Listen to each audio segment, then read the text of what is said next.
Deixa eu ver, acho que já vai começar. Então, muito bom dia a todos e todas. Essa é a primeira entrevista aí da série de entrevistas Carreiras Jurídicas, que é pensada para o técnico em serviços jurídicos do Instituto Federal do Paraná, no Campus Palmas, para o pessoal do primeiro ano do técnico em serviços jurídicos, que é um técnico integrado com o ensino médio. Então, são pessoas de 14 a 15 anos. Os nossos alunos e alunas, né, têm essa faixa etária, e acho que é interessante para eles conhecerem um pouco como funciona o mundo do direito por meio da experiência de pessoas que vivem isso. E o nosso convidado de hoje é o professor Flávio Dias Ambuja Berti. E o professor Flávio, ele é mestre e doutor em Direito, é mestre da UFSC e doutor pela Federal do Paraná, e ele é professor de Direito Tributário numa instituição privada de Curitiba, e é também coordenador de uma pós-graduação em Direito Tributário que, para quem tem interesse, eu acho que é uma boa pós-graduação, uma pós-graduação de muita qualidade e que já existe há vários anos e é bem reconhecido. Bom dia, professor Flávio, tudo bom? Bom dia, professor Judá, tudo bem? Que prazer estar aqui com você. Prazer é todo nosso, professor. A gente fica muito honrado com a sua presença aqui. Além de professor, eu até esqueci de dizer que o professor Flávio é também procurador do Ministério Público de Contas do Paraná. Ele vai explicar um pouco para a gente que o Ministério Público de Contas não faz parte do Ministério Público Estadual, do promotor, né? Vocês conhecem o promotor da cidade de Palmas, por exemplo, ou da cidade em que vocês moram, para quem está assistindo, que não é do Instituto. O professor Flávio ele não é promotor, ele é procurador do MP de Contas. O MP de Contas, o Ministério Público de Contas, é uma instituição autônoma, não é o Ministério Público do Estado, e atua junto ao Tribunal de Contas Estadual. Mas ele vai explicar para a gente, porque ele sabe muito melhor do que eu sobre essas questões, com certeza. Então, professor Flávio, agradecendo aí a sua presença e a sua disposição, queria que você dissesse para a gente, explicasse um pouco para o pessoal o que são e como se organizam, em primeiro lugar, os tribunais de contas, né, em nível federativo. Eu sei que você tem pesquisas, né, sobre federação, direito tributário e federação. Como se organizam os tribunais de contas, né? No Brasil hoje, que é um país federativo, né, tem vários níveis de governo, e como se... E depois que falar um pouco sobre os tribunais de contas, falar um pouco sobre os ministérios públicos de contas, que é bem a tua área, né? O que são essas instituições, para que elas servem, enfim, qual que é a relevância da atuação dos TCs e dos MPCs, né? Ministério Público de Contas. Bom, professor Judá, os alunos, aí alunas também do Instituto Federal, vamos pensar num exemplo bem do nosso dia a dia, vamos pensar na casa de vocês aí, em que os pais de vocês têm muita despesa com supermercado, com farmácia, com saúde, com transporte, com a educação das crianças em casa, dos filhos. De alguma maneira, o pai de vocês e a mãe de vocês precisa controlar esses gastos, precisa tentar entender lá no orçamento deles o que entra de dinheiro no bolso da família, em razão do papai e da mamãe que trabalham, diante dos gastos que eles têm durante o mês. E não podem gastar mais do que recebem, sob pena de se endividarem e ficarem numa situação muito difícil.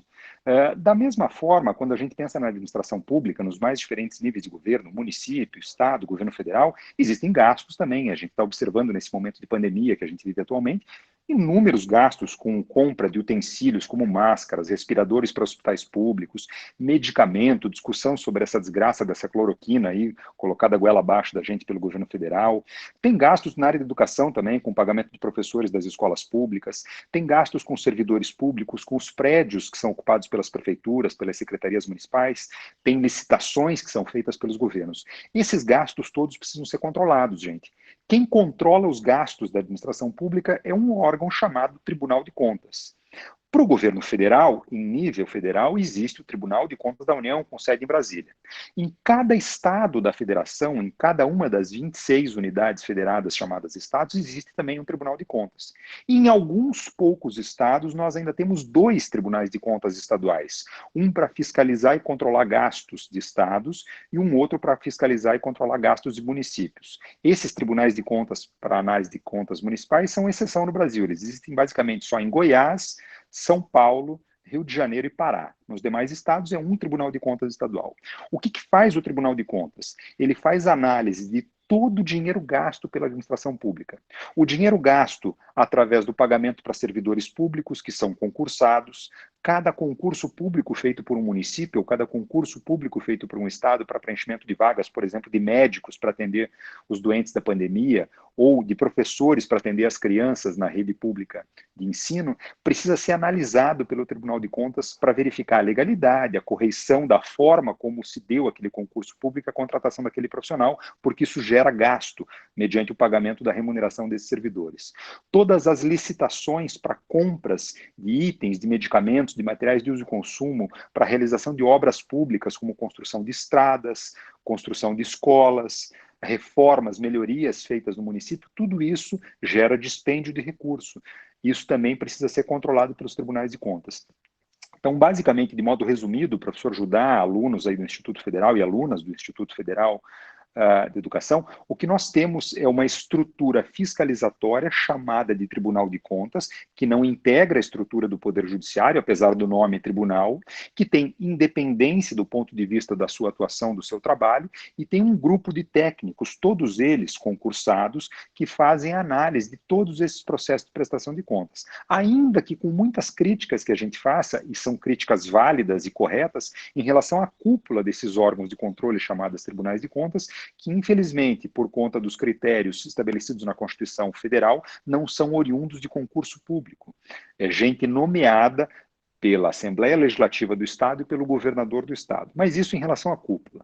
Embaixo da cúpula, toda a atuação técnica é pautada por gente que necessariamente prestou um concurso público de provas e títulos e que trabalha no controle dos gastos públicos. A gente sabe que a gente vive num país como o Brasil, que é um país cheio de corrupção, cheio de problemas, cheio de gastos indevidos. A gente acompanha isso na internet, na mídia, na televisão. Todo dia a gente observa problemas com gasto incorreto de dinheiro público.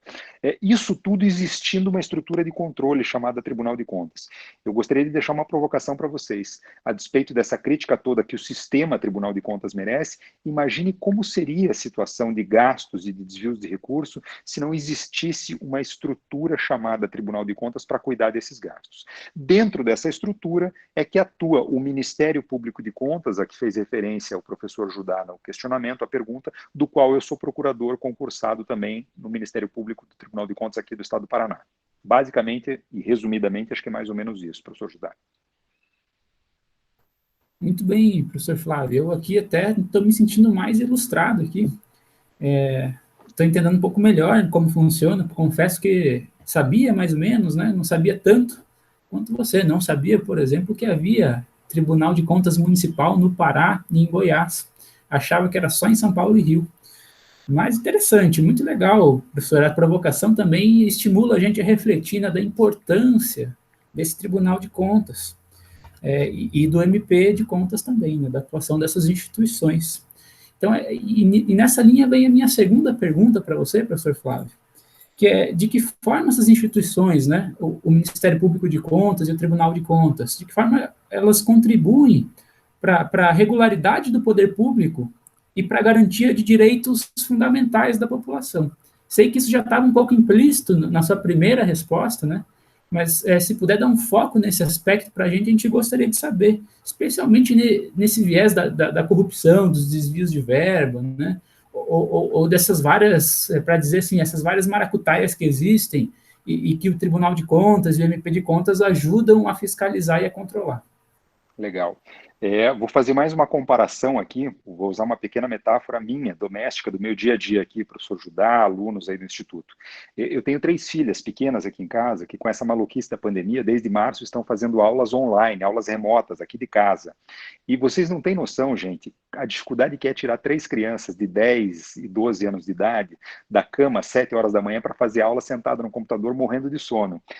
Mas elas fazem aula. E elas fazem aula porque tem o pai e a mãe em casa que todo dia acordam cedo e vão lá no quarto das meninas, abrem a janela, puxam a coberta, tiram da cama, servem o café, ligam o computador e trazem meio que amarra as crianças para frente do computador para fazer aula. Muito bem, isso dito, imagine um sistema no qual houvesse muito dinheiro sendo gasto, dinheiro público, dinheiro que é oriundo da arrecadação dos impostos que os pais de vocês pagam, dos impostos que eu, o professor Judá, pagamos, dinheiro esse que estaria sendo gasto sem controle algum.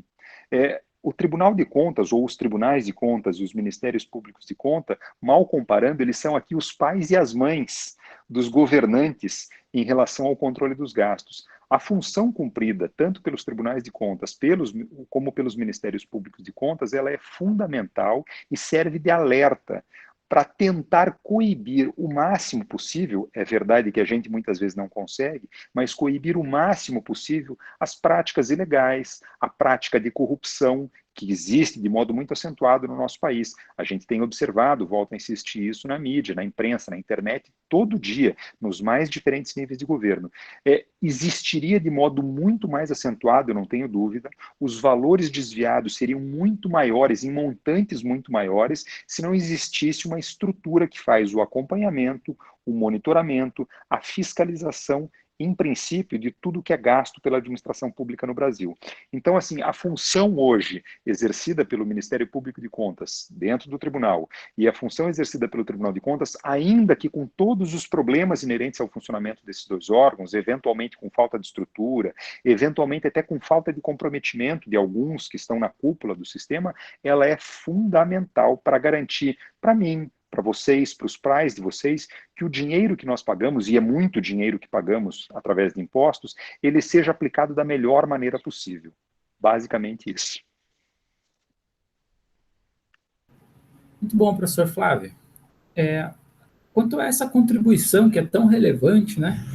Existe para você, assim, na tua carreira como procurador do Ministério Público de Contas, um caso que você sentiu, assim, que foi desafiador, que te marcou, em que, na sua opinião, essa contribuição do TCE e da tua atuação como procurador no MP de Contas, né, se tornou mais evidente, assim, você sentiu que garantiu os direitos da população, sentiu que fez a diferença no teu trabalho.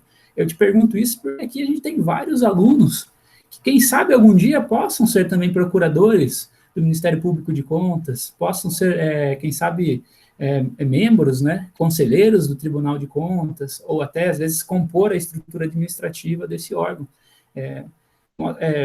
Será que existe algum caso, assim, da tua experiência que inspirou você e que, por meio de você, possa inspirar eles também? Tem um caso bem interessante, professor Judá. Eu comentava antes da gente iniciar a gravação que eu estou no Ministério Público, no Tribunal de Contas, há quase 20 anos. Mas nos últimos 4 anos, até abril agora de 2020, eu estava procurador-geral, que é uma espécie de chefe da instituição, Ministério Público de Contas, e pensa e planeja a atuação do Ministério Público de Contas dentro do tribunal aqui no Paraná. Sempre existiu aqui no Tribunal de Contas do Estado uma preocupação grande com licitações feitas em relação a vários itens pelas administrações públicas. Mas sempre se olhou isso de modo superficial por uma série de razões, por exemplo, pela estrutura do tribunal, que não é suficiente para olhar todas as licitações de todos os municípios do estado. Muito bem. O que a gente desenhou como projeto em 2017 funcionou de modo muito eficiente, até acima das nossas expectativas, até abril desse ano. A gente pensou em focar na compra de medicamentos feitas pelos municípios do estado do Paraná. Como nós não tínhamos condições, não tínhamos estrutura de pessoal, de assessoria suficiente para olhar todos os municípios, nós decidimos separar apenas e tão somente municípios com população superior a 20 mil habitantes. Isso dentro do estado do Paraná, dentro da nossa realidade, significa um número perto de 58 municípios. Então, nós começamos a olhar todas, sem exceção, todas as licitações de medicamentos desses 58 municípios e identificamos dezenas de problemas em várias dessas licitações. Todas elas resumindo-se basicamente à falta de controle por parte dos municípios em relação a essas compras, e há um gasto muito excessivo com medicamentos. Os municípios não exigiam, por exemplo, de modo bem sucinto, não exigiam uma coisa chamada código BR. Vamos pensar num determinado medicamento para dor de cabeça, gente. Esse medicamento para dor de cabeça pode ser comprado por vocês na farmácia sob diferentes apresentações comerciais. Uma caixinha com 10 comprimidos, uma caixa com 20 comprimidos, eventualmente até um líquido, um frasco líquido com 100 ml. Para cada tipo de medicamento, a legislação brasileira prevê um código chamado Código BR distinto. Como os municípios não exigiam esse código BR na licitação, faziam a licitação para contratar, para comprar um medicamento oferecido de modo mais barato. E muitas vezes o medicamento que era oferecido de modo mais barato significava mais dinheiro gasto. Dou um exemplo. Ao invés de comprar a caixinha com 20 comprimidos, estava se comprando dezenas de milhares de caixinhas com 10 comprimidos, pagando mais barato pelo valor que tinha sido ofertado pela empresa que ganhou a licitação. Mas, no final da história, quando se fazia a conta de quanto era gasto, isso significava um dinheiro muito maior despendido pelo município. Através desse projeto, a gente conseguiu identificar todos esses gargalos nas compras de medicamentos desses 59 municípios, provocamos o Tribunal de Contas através de processos específicos, obtivemos do tribunal decisões que determinavam que os municípios estabelecessem a necessidade, por exemplo, desse código BR no edital das licitações para as compras dos medicamentos. Isso gerou uma economia que a gente estima nesses 59 municípios, nesses 3 anos, perto de algumas centenas de milhões de reais. Então, assim, quando a gente olha para trás e vê um trabalho que foi iniciado por nós no Ministério Público de Contas, que contou com a sensibilidade do tribunal em entender o trabalho, entender a mensagem e determinar que os municípios mudassem os critérios de compras de medicamentos, gerando uma economia milionária como essa, a gente entende que o nosso serviço, sim, ele é importante. E esse é um caso que nos faz todo dia, a mim, aos demais procuradores do MP de Contas, aos assessores que trabalharam nesse projeto, ter uma razão a mais para acordar todo dia de manhã para trabalhar. Mesmo com todas as dificuldades que a gente tem muitas vezes na vida, né? Problemas pessoais em casa, falta de dinheiro, essa pandemia maluca que nos impede de sair de casa, a gente tem trabalhado todo o Tribunal de Contas, todo o MP de Contas aqui no Paraná em casa, em home office desde março. Esse é um motivo a mais para a gente levantar, acordar de manhã e entender que existe necessidade do nosso trabalho, que existe resultado no nosso trabalho. Acho que esse é um bom exemplo, é um bom caso aí que marcou muito a minha atuação nesses anos de procuradoria, professor Judá. Muito legal, professor Bert. Eu achei bem interessante esse caso. Não sabia, realmente não sabia, então eu fiquei meio por fora. Não sei se saiu como notícia isso daí, mas merecia, né? Uma atuação muito importante de vocês, racionalizando os gastos públicos, né? Aquela coisa, você gastar um dinheiro e fazer ele render mais para a população, né? E não necessariamente para os interesses de quem está administrando ali em nome da população. Acho isso muito interessante. É um papel fundamental na nossa república e essa instituição dos tribunais de contas e do MP de contas também. Só para explicar para os nossos alunos aí, para os rapazes, para as mocinhas do TSJ, né, Técnico de Serviços Jurídicos, que a licitação é a forma com que o poder público pode adquirir bens e serviços, né, medicamentos, às vezes também precisa fazer uma estrada, tem tudo que fazer a licitação. Tem uma espécie de contrato administrativo. Mas é só para eles saberem o que é uma licitação, mais ou menos. Tem a ver com direito administrativo, que algum dia, quem sabe, muitos deles vão aprender bem para poder atuar como o professor Flávio atua. E como uma pergunta final, professor Flávio, acho que já ficou um pouco implícito também no que você respondeu agora. É verdade, como você destacou, existem vários empecilhos, né? Vários obstáculos no caminho de quem põe quem de certa forma, a pedra no sapato aí desses administradores dos municípios e mesmo no Estado, né? De quem está administrando a coisa pública em nome da população, nem sempre está querendo atender o interesse da população, às vezes o interesse próprio é que acaba predominando, e você como cara que impede que isso aconteça, deve ter várias histórias aí também de dificuldades, de obstáculos. Mas eu queria saber que, para além dessa questão das dificuldades que você já teve, né, dos impasses e tal, o que inspira você no exercício desse cargo, né? O que no final do dia, assim, ou depois de 20 anos de carreira, você pensa assim, não, vale a pena ser do Ministério Público de Contas, vale a pena atuar junto ao Tribunal de Contas do Estado do Paraná? Acho que para responder essa pergunta, professor Judá, tem uma história, uma metáfora que vai fazer talvez os alunos e alunas aí darem algumas risadas no começo, mas depois eles vão guardar o exemplo. Vamos pensar numa história, gente, do tal do bife a cavalo. Eu não sei em que horário vocês estarão assistindo essa entrevista, se é horário de almoço, horário de jantar, e não sei se vocês gostam do tal do bife a cavalo. Eu, particularmente, sou apaixonado por ele. O bife a cavalo é aquele bifão de carne gostoso com um ovo frito em cima. Para o projeto Bife a Cavalo, tem 2 atores aí, 2 personagens que são fundamentais. Um deles é a tal da galinha e o outro é a tal da vaca, na verdade.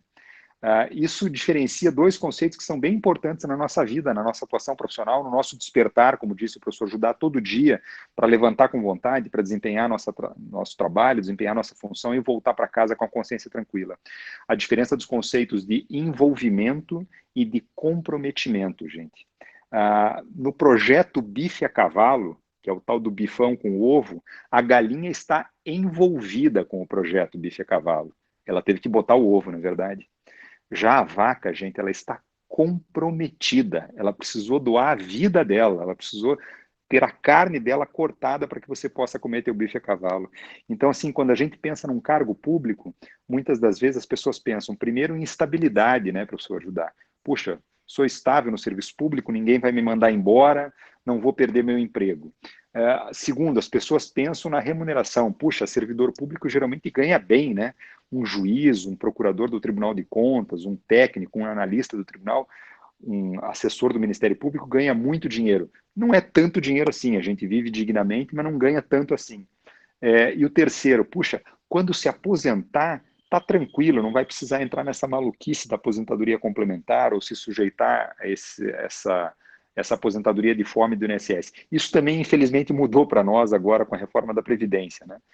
Mas tem uma razão a mais, gente, que não é a estabilidade no serviço público, que não é o salário garantido que você tem no final do mês e que não é a aposentadoria. A maior razão, na verdade, é gostar daquilo que a gente faz. Então, se vale o recado, e eu acho que ele é válido pela provocação do professor Judá, procurem uma profissão com a qual vocês se identifiquem. Procurem fazer do trabalho de vocês algo que lhes seja prazeroso. Pode ser como juiz, pode ser como procurador, pode ser como delegado de polícia, pode ser como assessor jurídico, pode ser fora da carreira jurídica até, pode ser numa outra profissão qualquer. Todas as profissões são dignas e todas as profissões, quando bem feitas, nos deixam felizes. Mas aquilo que nos faz acordar disposto de manhã, levantar da cama para trabalhar o dia inteiro, e muitas das vezes a gente passa mais tempo no trabalho da gente do que em casa com a família da gente, na fase adulta da vida, o que nos faz pensar no final do dia que valeu a pena aquele dia é fazermos aquilo do que gostamos. Tem uma frase que eu acho que marca isso. Quando a gente descobre um trabalho do qual a gente gosta e pelo qual a gente é apaixonado, a gente nunca vai trabalhar na vida, gente. A gente vai passar a vida inteira tendo prazer em fazer aquilo que a gente faz. Então, se vale a dica é essa, é procurar fazer aquilo do que gostamos, porque quando fazemos o que gostamos, não encaramos aquilo como um trabalho ou como uma obrigação, encaramos aquilo como um prazer. E eu tenho muito prazer no que faço, eu entendo a importância do meu serviço, mas acima de tudo eu gosto muito daquilo que faço. E é por isso que vale a pena, e todo dia eu volto para casa, fora a pandemia, né, professor Judá, agora durante a pandemia eu estou trabalhando em casa, olhar para trás e verificar que todas aquelas horas de trabalho do dia valeram a pena. Muito bom, professor Flávio, isso é uma fala inspiradora, né? A gente fica eu até estou agora tendente a fazer um concurso do MP de Contas ou do Tribunal de Contas aí. Estou pensando nisso, sou professor porque amo a questão de pensar assim, que eu estou contribuindo para o ensino jurídico, né, e para o ensino em geral, mas também penso em eventualmente fazer um outro concurso desses. Então, a sua fala foi inspiradora, com certeza, para os nossos alunos, mas não só para eles, para mim também. Antes de encerrar aqui, só faço uma autocorreção. Falei de forma imprecisa, talvez tenha simplificado demais sobre licitações, que a licitação, na verdade, é meio que um procedimento prévio a um contrato administrativo, na verdade. É isso que ela é. Ela é uma espécie de concorrência, assim, que os caras que querem contratar com a administração pública se candidatam e tentam fazer a melhor proposta. É um procedimento para racionalizar um contrato administrativo, fazer o melhor contrato de acordo com a oferta desses bens e serviços que existem. Seria mais ou menos isso para os nossos alunos. Aí fui impreciso, falei que era uma espécie de contrato administrativo, depois pensei que cometi uma grande imprecisão diante de uma pessoa, um grande professor que conhece muito, então tinha que me corrigir para não ficar feio para mim. Obrigado, professor. Agradeço muito mesmo de coração. E vamos, quem sabe, desenvolver mais uns projetos aí do Tribunal de Contas junto ao Instituto quando as aulas normais voltarem, né? Com certeza estaremos juntos em outras ocasiões, gente. Obrigado. Até mais. Tchau, tchau. Tchau, gente. Um grande abraço. Até.